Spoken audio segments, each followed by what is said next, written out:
क्यों महात्मा गांधी इस महिला सीएम के प्यार के खिलाफ थे? अपने साथ साइनाइड लेकर क्यों चलती थी यूपी की महिला मुख्यमंत्री?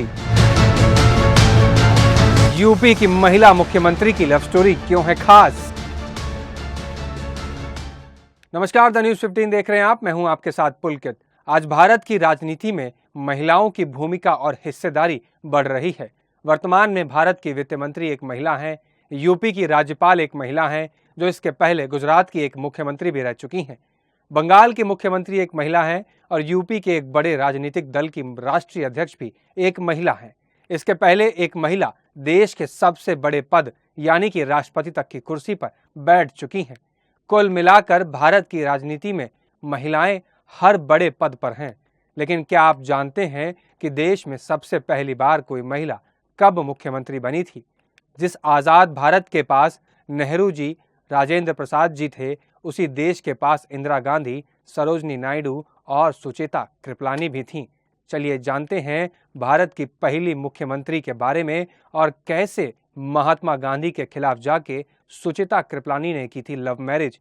यह जानने के लिए वीडियो को अंत तक जरूर देखिए। आगे बढ़ें उससे पहले हमारे चैनल को सब्सक्राइब कर लीजिए। आपको ये भी बता दें कि सुचेता कृपलानी का जन्मदिन 25 जून को मनाया जाता है और आज उनका जन्मदिन है। कौन है सुचेता कृपलानी? सुचेता कृपलानी आजाद भारत की पहली महिला मुख्यमंत्री थीं। सुचेता एक प्रतिष्ठित स्वतंत्रता संग्राम सेनानी थीं। सुचेता कृपलानी का जन्म 25 जून 1908 में हरियाणा के अंबाला में एक बंगाली परिवार में हुआ था। सुचेता के पिता का नाम SN मजुमदार था, जो ब्रिटिश सरकार के अधीन एक डॉक्टर थे। हालांकि इसके बावजूद वह एक राष्ट्रवादी व्यक्ति थे। सुचेता कृपलानी ने दिल्ली विश्वविद्यालय के इंद्रप्रस्थ और सेंट स्टीफन कॉलेज से अपनी पढ़ाई पूरी की थी। इसके बाद सुचेता ने बनारस हिंदू विश्वविद्यालय में व्याख्याता के पद पर कार्य करना शुरू किया।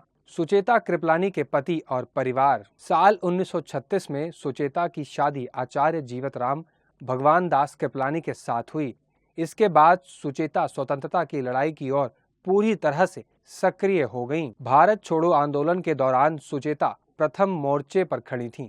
देश की आज़ादी के लिए वह आवाज़ उठाती रहीं। वहीं जब भारत का विभाजन हुआ तो उस समय हुए दंगों में भी सुचेता कृपलानी ने महात्मा गांधी के साथ मिलकर काम किया। संविधान सभा में महिलाओं का प्रतिनिधित्व। भारत के लिए जब संविधान बनना था तब संविधान सभा का गठन हुआ। इसमें महिलाओं का प्रतिनिधित्व करने के लिए सुचेता कृपलानी को शामिल किया गया था। उन्होंने भारत के संविधान में महिला अधिकारों के लिए आवाज उठाई थी। सुचेता कृपलानी का राजनीतिक जीवन। देश की आज़ादी के बाद सुचेता कृपलानी ने सक्रिय राजनीति में एंट्री की और साल 1952 में सुचेता कृपलानी लोकसभा की सदस्य निर्वाचित हुईं। वहीं साल 1957 में उन्होंने नई दिल्ली विधानसभा का सदस्य बनकर लघु उद्योग मंत्रालय दिया गया। इसके बाद 1962 में वह कानपुर से उत्तर प्रदेश विधानसभा सदस्य चुनी गईं। एक साल बाद साल 1963 में सुचेता कृपलानी उत्तर प्रदेश की मुख्यमंत्री बन गईं।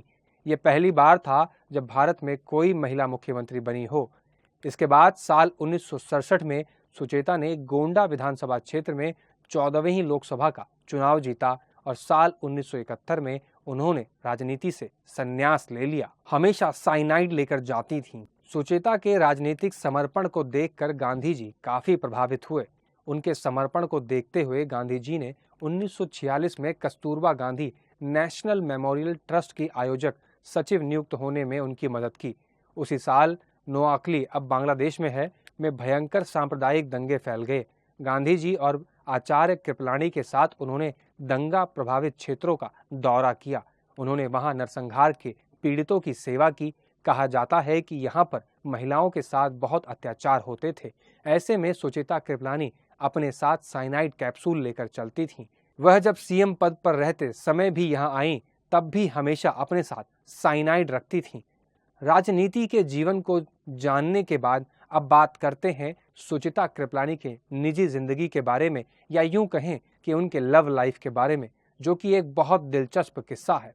देश के सबसे बड़े राज्य उत्तर प्रदेश की पहली सीएम सुचेता कृपलानी का आज जन्मदिन है। वो उत्तर प्रदेश के कामयाब मुख्यमंत्री साबित हुई। बंगाली परिवार की सुचेता को जब स्वयं से 20 वर्ष बड़े एक कांग्रेस नेता से प्यार हुआ, तथा उन्होंने इस बारे में अपने घर वालों को बताया तो उन्होंने अपने घर वालों को जबरदस्त गुस्से का सामना करना पड़ा। स्पष्ट इनकार कर दिया गया कि वो इस शादी के बारे में सोचें भी मत। यहाँ तक कि महात्मा गांधी ने भी उनकी शादी का विरोध किया। वहीं सुचेता कृपलानी शादी से पहले सुचेता मजूमदार थीं। बनारस हिंदू विश्वविद्यालय में जब वो इतिहास की लेक्चरर बनकर नियुक्त हुई तो इसी विभाग में काम कर रहे जेबी कृपलानी से उन्हें प्यार हो गया। इस प्यार का रंग इतना गहरा चढ़ा कि उन्होंने कृपलानी से शादी करने का निर्णय ले लिया।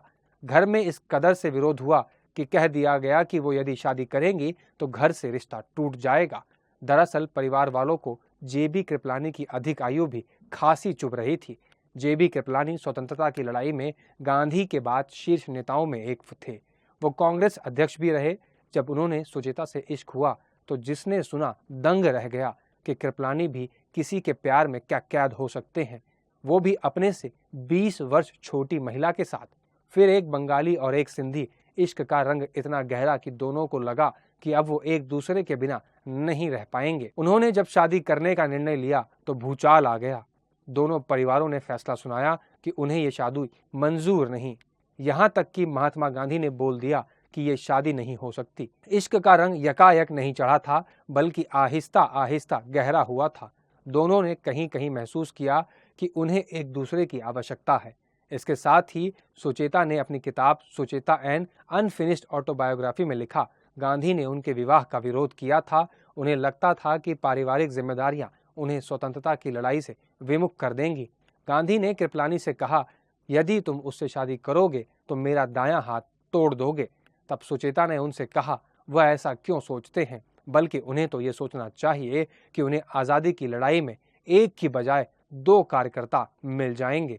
और दोनों ने घर वालों के खिलाफ जाकर प्रेम विवाह कर लिया। तो ये थी आजाद भारत के पहली महिला मुख्यमंत्री की कहानी। कैसी लगी आपको ये कहानी हमें कमेंट बॉक्स में जरूर बताएं और अपने सुझाव भी हमें बता सकते हैं। इस तरह की कोई कहानी और भी सुनना चाहते हैं तो वो भी हमें आप सुझाव दे सकते हैं। और इस तरह की तमाम वीडियोस को देखने के लिए हमारे चैनल को कीजिए सब्सक्राइब, वीडियो को कीजिए लाइक। नमस्कार।